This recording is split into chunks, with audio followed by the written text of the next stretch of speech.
萧炎被唐振的父爱之情所感动，愿竭尽驱魂力量耗尽，无法继续。萧炎临危请命，云山派出弟子，将代表皇室驻扎云岚战圣级别的能量体袭击，危在旦夕。Thời gian qua đi, không lâu sau, Tiêu Viêm bây giờ đã cùng với tất cả mọi người đứng trước không gian trùng động. Nhìn nó, ánh mắt Tiêu Lệ cùng Tiêu Đỉnh không khỏi có chút kinh ngạc. Đến đây, nói lời tạm biệt, sau đó Tiêu Viêm cùng mọi người lập tức lên thuyền. Cứ thế, thân hình Tiêu Viêm cùng Thải Lân và Tiêu Tiêu thêm mấy người thiên hỏa tôn giả lập tức hướng vào bên trong không gian trùng động rồi biến mất. Chẳng mấy chốc, cảnh tượng kia cũng dần qua đi. Ngay khi Tiêu Viêm trở về Tinh Vận Các, Phong tôn giả đã liền ra đón anh ấy. Nhìn đứa bé đáng yêu trước mắt, ông khẽ nở một nụ cười nhẹ, thanh âm vang lên nói: lực lượng linh hồn cô nhóc này rất cường hãn, nó cũng là hỏa thuộc tính, trong cơ thể còn có một tia mộc khí, hoàn toàn có thể trở thành luyện dược sư. Nghe thấy Dược lão kinh ngạc nói như thế, Tiêu Viêm chỉ mỉm cười gật đầu. Còn Dược lão chưa để ai nói gì, ông đã hỏi: sao rồi, Tiêu Tiêu sau này để ta bồi dưỡng hả? Nhìn thấy bộ dạng Dược lão hấp tấp như vậy, Tiêu Viêm mỉm cười gật đầu. Hắn mang Tiêu Tiêu mang đến Tinh Vận Các chính là vì chuyện này. Như đạt được mong muốn, Dược lão cười hà hà nói: đứa nhỏ này đã đi theo các ngươi mấy ngày nay, chắc mệt rồi, để nó nghỉ ngơi rồi tính sau. Nghe vậy, Thải Lân như hiểu ý liền dẫn Tiêu Tiêu ra bên ngoài, để lại Tiêu Viêm và Dược lão ở lại. Ngay lập tức, Dược lão cười nói: tiểu tử, lần này ngươi trở về thu hoạch còn ngoài dự liệu của ta, thế nhưng không biết hồn điện muốn làm gì, hiện tại bọn chúng đang phát động tấn công ở rất nhiều nơi. Nghe được lời của Dược lão, Tiêu Viêm bàn tay liền nắm chặt lại. Tiếp theo, hai thầy trò lại cùng nhau trò chuyện việc liên quan đến Tịnh Liên yêu hỏa. Theo lời Dược lão, đã có 3 mảnh tàn đồ, vì vậy chuyến đi tiếp theo đây nhất định phải có được mảnh tàn đồ thứ 4 bằng mọi giá. Đáp lại, Tiêu Viêm lập tức gật đầu. Hai thầy trò cứ thế cùng nhau bàn bạc mặc cho thời gian trôi. Không lâu sau, ngày khởi hành rốt cuộc cũng đến. Lần này đi xa chỉ có Thải Lân cùng Tiểu Y Tiên đi theo Tiêu Viêm và Dược lão mà thôi. Dặn dò mọi người xong xuôi, 4 người thân hình lập tức bay về phía xa với tốc độ kinh khủng, nháy mắt đã không thấy đâu nữa. Thời gian qua đi, cảnh tượng lúc này đã ở tại giao dịch hội lớn nhất Trung Châu. Ở đây cảnh tượng trông hết sức kỳ dị với ánh đêm bao phủ. Xa xa chỉ thấy từng tòa tháp nhỏ, bên trong đó đều ẩn chứa những thế lực lớn nhất của Trung Châu. Nhìn qua, nơi đây vô cùng hoành tráng. Và sau một hồi im lìm, rốt cuộc từng tòa tháp cũng sáng lên. Trong những căn phòng đó, từ từ lộ ra rất nhiều thân ảnh cường giả của nhiều phương thế lực.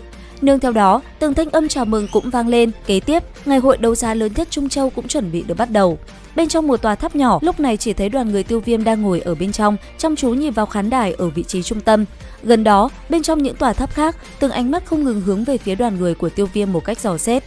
Và rốt cuộc thì không lâu sau, đại hội đấu giá chính thức bắt đầu. Thân ảnh của một vị lão giả cũng liền hiện ra giữa trung tâm.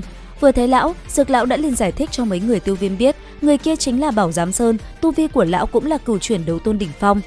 Nghe thế, mấy người Tiêu Viêm cũng giật mình, còn vị lão nhân kia đứng ở vị trí trung tâm, thanh âm ông ta vang lên nói: các vị, lâu quá rồi chúng ta không gặp nhau, người tới xem đã tới đủ rồi, không cần nói nhảm nhiều làm gì, chúng ta liền bắt đầu đại hội thôi.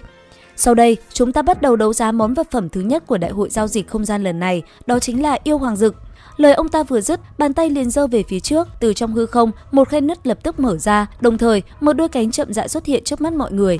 Nhìn nó, Tiêu Viêm nhất thời trở nên sững sờ khi nhìn thấy đôi cánh có chút quen thuộc. Bất giác anh ấy lẩm bẩm nói, xem ra Thiên Yêu hoàng tộc cũng gặp phải sự truy sát của không ít người.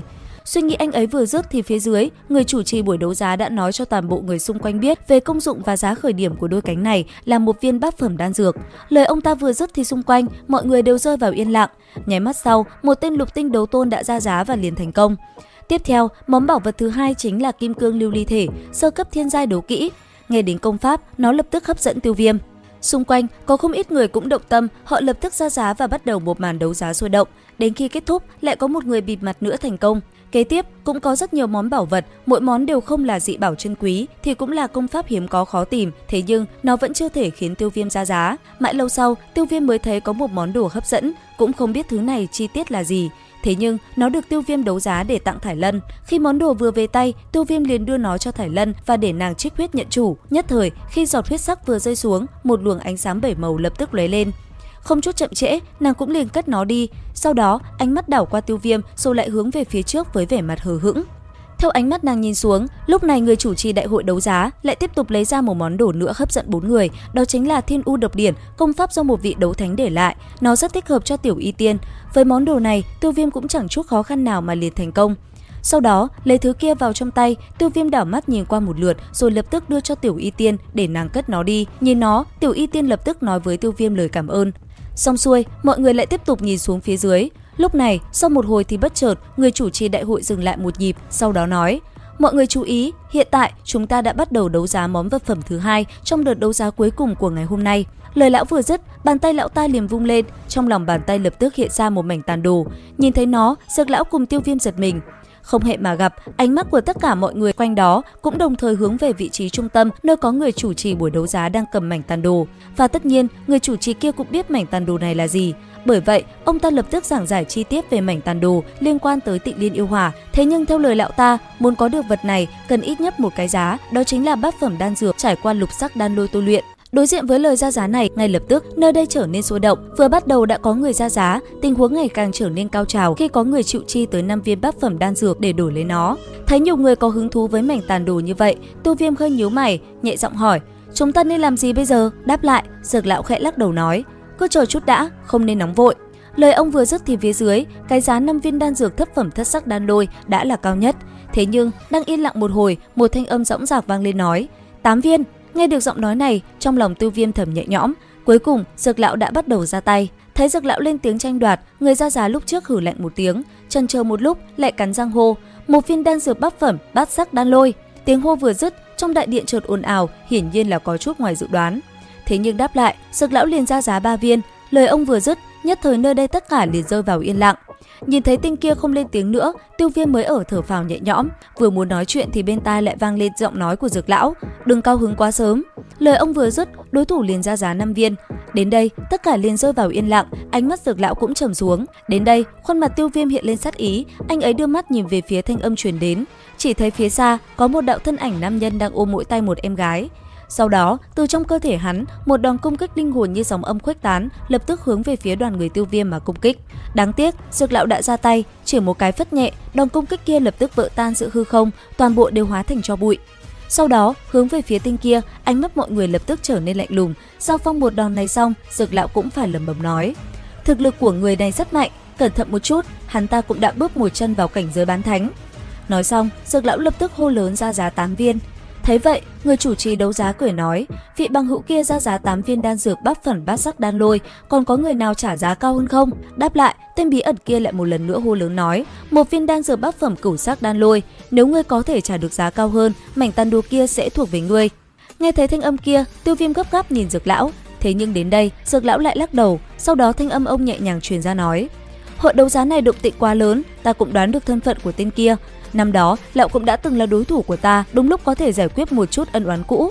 Nói xong, ông nhìn về phía bên kia thì thấy tên thần bí bàn tay vuốt ve con thỏ nhỏ, lát sau mới đem con vật nhỏ bao bọc lại, rồi nhanh như chớp bay về phía người chủ trì. Cầm lấy nó, người chủ trì kia lập tức cao hứng hô lớn nói: "Vị bằng hữu, giao dịch đã thành, mảnh tàn đồ này thuộc về ngươi."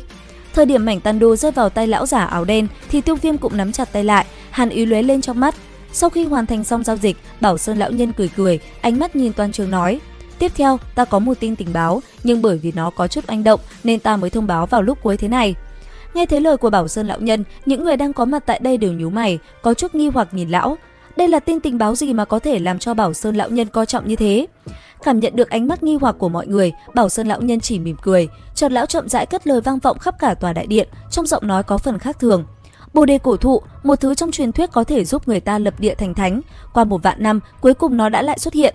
Lời của Bảo Sơn lão nhân vừa dứt, cả đại điện lập tức ồ lên, thậm chí một số cường giả còn đứng bật dậy vì không kiềm chế được sự khiếp sợ trong lòng.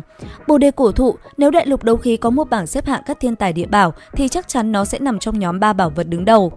Trong lúc Tiêu Viêm còn đang chấn động thì Dược lão đã thở dài nặng nhọc một hơi, rồi từ từ nói: "Không ngờ lại là bồ đề cổ thụ." Lời ông vừa thốt ra, người chủ trì là Bảo Sơn lão nhân liền cười rồi nói tiếp: "Theo tin ta nhận được, địa điểm bồ đề cổ thụ xuất thế là vùng biên cảnh Đông Bắc Trung Châu, cổ vực Mãng Hoang." Nghe được lời này, trong đại điện lập tức vang lên nhiều tiếng kinh hô, trong mắt những cường giả đứng bật dậy lúc trước đều xuất hiện vẻ do dự rồi ngồi xuống, vì đây chính là hung địa. Và liệu rằng tiếp theo trong tập 161 sẽ còn những thông tin gì chấn động? Theo dõi kênh YouTube Review 5 phút để biết thêm chi tiết các bạn nhé. Xin chào và hẹn gặp lại.